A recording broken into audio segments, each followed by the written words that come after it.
Salam alaikum, Jamian, salut tout le monde. Je suis ravi de vous voir dans cette nouvelle séance.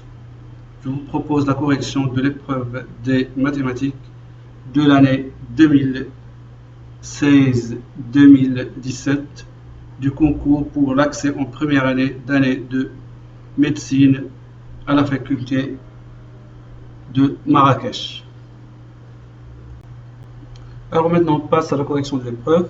Question numéro 1. UN est une suite arithmétique décroissante du premier terme U0 égale à 2 et de raison égale à R. Telle que la suite UN vérifie l'expression suivante. C'est-à-dire 4 fois U1 au carré plus U2 au carré égale à 164. Alors, la raison égale à 3, ou bien égale à moins 6, ou bien égale à 6, ou bien égale à moins 3, ou bien égale à 4. Alors, puisque notre suite elle est décroissante et arithmétique, alors on va éliminer le premier choix et le choix C et le choix 4. Il nous reste donc deux choix, soit R égale à moins 6 ou bien R égale à moins 3. Alors on a UN est une suite arithmétique, alors on peut exprimer U1 en fonction de U0, c'est-à-dire égal à U0 plus R, et U0 égale à 2, donc c'est-à-dire U1 égale à 2 plus R. Et de même pour U2, donc égal, comme vous le voyez, donc c'est 2 plus 2R. Alors là, on va remplacer U1 et U2 dans l'expression donnée, c'est-à-dire dans cette expression-là. C'est bon? Et on va essayer de remplacer R avec les deux valeurs restées, c'est-à-dire avec moins 3 en premier lieu et avec moins 6 en deuxième lieu.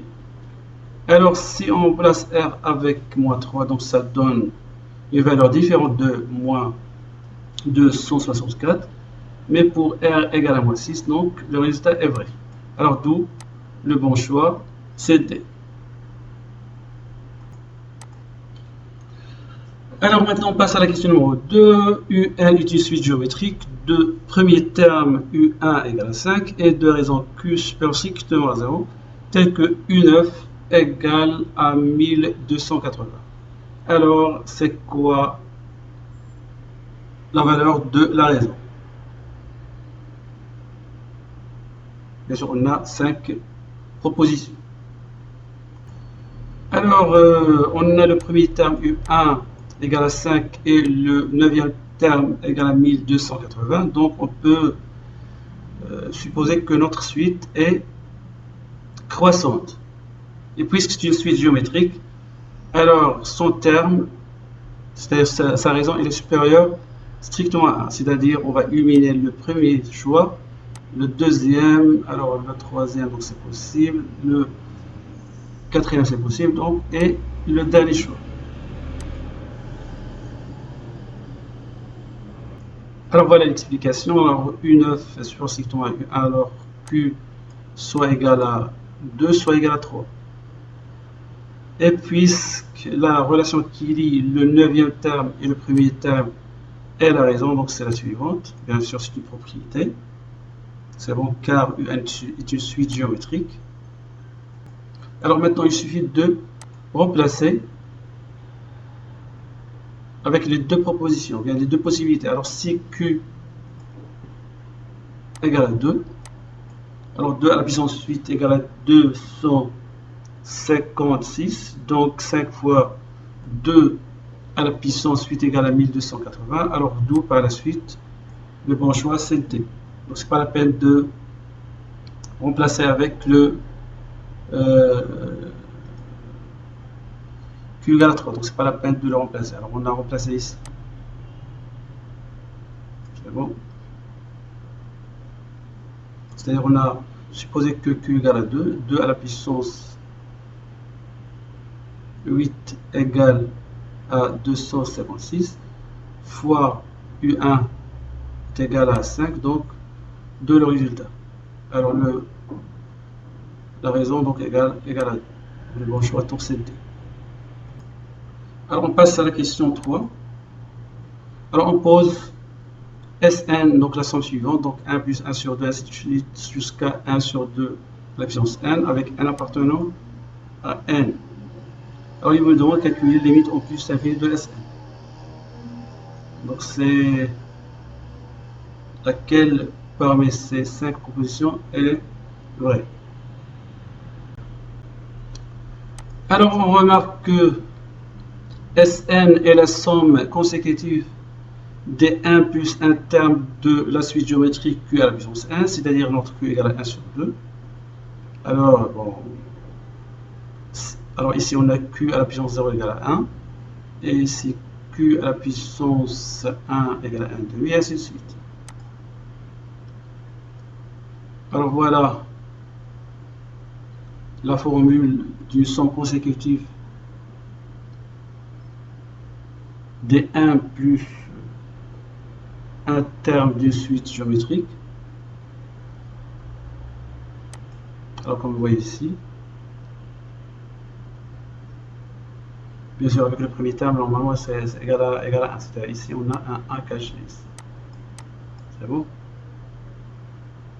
Alors pour le dénominateur, donc ça donne 1 moins 1 demi, c'est 1 demi, et après on multiplie, alors c'est 1 sur 2, et après on multiplie par l'inverse, donc l'inverse de 1 demi, donc c'est 2. Et après on calcule la limite, alors ce terme là donc tombe vers 0. Alors 1 moins 0, donc ça donne 1 fois 2. Alors la limite égale à 2, c'est-à-dire le bon choix est C. Maintenant on passe à la question numéro 4. Alors calcule limite 11 0 plus de ln de x sur 1 moins ln de x. Alors c'est quoi la bonne réponse? Alors on remarque ici si on place quand x tend vers 0 plus, alors ln de x tend vers moins l'infini, et c'est la même chose ici. Alors on a une forme indéterminée. Alors comment on va enlever cette indétermination? Alors on va essayer de effectuer donc un changement de variable avec, en posant ln de x égale à t.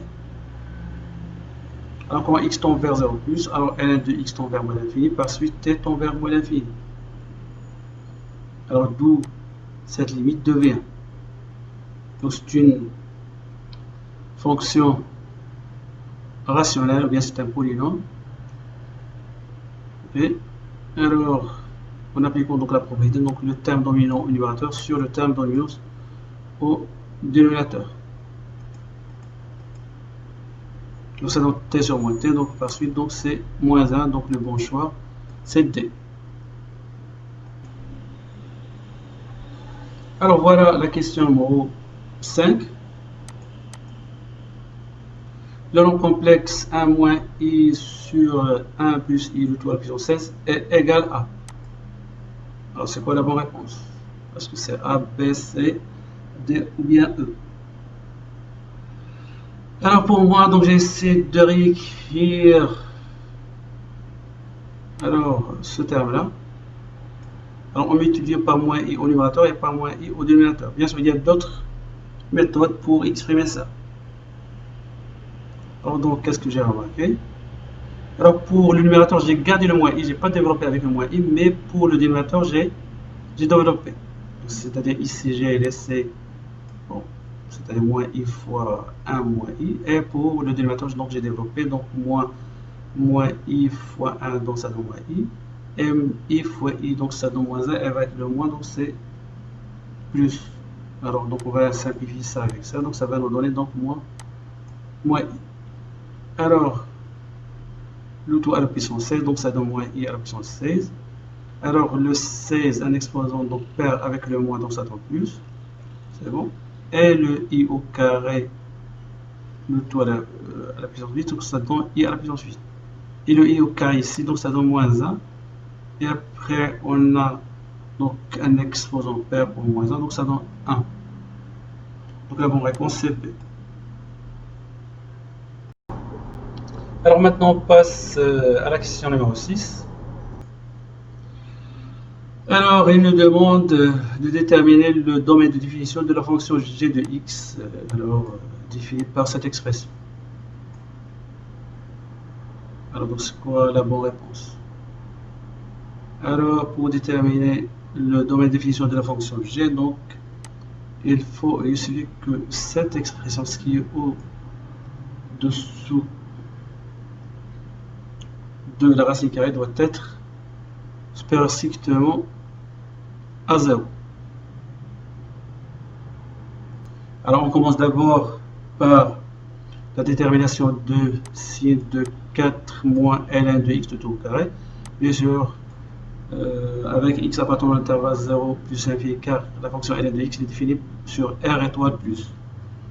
Alors cette expression, donc on peut la factoriser comme vous le voyez. Alors, et ce 2 là, on va le remplacer avec ln expo de 2. Et c'est la même chose ici, donc c'est ln de x moins ln de l'expo de moins 2.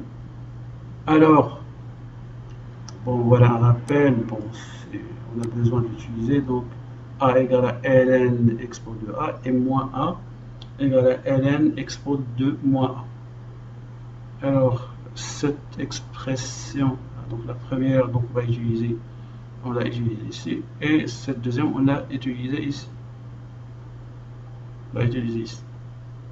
Alors, on continue, donc le signe de 4 moins n de x de tout au carré est celui de quoi? Du polynôme de degré 2 expo de 2 moins x facteur de x moins expo de moins 2. Alors voilà son tableau de signe, c'est-à-dire le tableau de signe de ce produit-là. Alors, donc il a donné donc deux solutions, donc voilà la première, voilà la deuxième. Alors on a 2 0 ici, c'est bon. À l'extérieur c'est le signe de a. Alors moins x fois x, donc ça donne moins x au carré, donc c'est-à-dire notre a égale à moins 1. Alors c'est moins, et à l'intérieur, donc c'est plus. Et n'oublions pas, on travaille sur 0 plus infini. C'est-à-dire on va éliminer cette partie-là. Donc 0 plus infini, donc on va éliminer cette partie-là. Alors pour que notre fonction soit bien définie, donc alors on doit travailler sur un intervalle. Alors en excluant ou bien privé de l'expo de moins 2 et l'expo de 2. Alors la bonne réponse, donc c'est C. La bonne réponse, donc c'est C. Donc c'est C. Alors maintenant on passe à la question numéro 7. Alors voilà, on pose I égale l'intégrale de 0 à 2 de la valeur sur de racine carrée de x moins x au carré. C'est bon. Alors c'est quoi la bonne réponse? Bien sûr, avant de répondre, bien avant de calculer notre intégrale, on doit déterminer le signe de ce qui est à l'intérieur de la valeur sur U. Alors, comme vous voyez ici, donc la racine carrée de x moins x au carré, donc égale à la racine carrée de x facteur de 1 moins x racine carrée de x. Alors, cette expression donc s'annule en 0 et en 1. C'est bon. Et son signe, alors puisque ce terme-là donc est supérieur à 0, donc le signe de racine carrée de x moins x au carré, donc c'est celui de 1 moins x racine carrée de x. Alors donc voilà le tableau de signe. Alors comme on a dit, donc voilà le tableau de signe. Alors c'est entre 0 et 1, l'expression elle est positive, donc on va la garder. Et sur 1, 2, alors l'expression elle est négative, donc on va rajouter un signe moins. Alors, c'est-à-dire l'intégrale de 0 à 2, bien sûr, de racine carrée de x moins x au carré, donc balance sur lui, égale à quoi? Égale 0 à 1. Alors, on va garder la même expression car ce résultat il est positif. Et ici, on va rajouter un signe moins car ce résultat il est négatif. C'est bon? Bien sûr, on utilise l'expression de Schall. Alors, pour bien manipuler donc notre intégrale, donc au lieu de travailler avec racine carrée de x, on va travailler avec 1 demi, exposant 1 demi, c'est la même chose ici. Alors, la primitive de cette fonction, donc, cette fonction, c'est la même chose, x à la puissance 2, c'est x à la puissance 3 sur 3, et ainsi de suite. Alors maintenant, il suffit de remplacer et de calculer. Alors, d'où notre résultat, donc, est le suivant. Donc, la bonne réponse, c'est C. Alors maintenant, on passe à la question numéro 8. Alors, soit f, la fonction définie par f de x égale cos expo de x, Et c'est la courbe de f dont le plan rapporté donc à un repère orthonormal. Donc l'équation de la tangente AC, à la courbe C, au point O, et alors le point O normalement c'est l'origine du repère, c'est-à-dire O, donc c'est coordonnées, c'est quoi? Donc c'est 0, 0. Donc son abscisse donc c'est 0 et son ordonnée donc c'est 0. Alors c'est quoi la bonne réponse? Alors l'équation de la tangente, est-ce que c'est A, B, C, D ou bien? Alors juste un rappel, la dérivée de la fonction composée. Donc U rond V, donc sa dérivée c'est quoi? C'est V' fois U' de V. C'est bon? Alors on va l'utiliser ici, car notre fonction cos, bien notre fonction f est un composé de deux fonctions, cos, le cos et l'expo. C'est bon? Donc en utilisant cette expression, donc voilà notre dérivée. Alors n'oublions pas que la dérivée de l'expo de x égale à l'expo de x, et la dérivée de cos x égale à moins sinus x. C'est bon. Et voilà l'expression de la tangente. Donc c'est y égale f' en 0, facteur de x moins 0 plus f de 0. Alors ici on a calculé f de 0, f' de 0. C'est bon. Et il suffit maintenant de remplacer dans l'expression de t. Donc la bonne réponse est C. Et c'est fini. Et à la prochaine.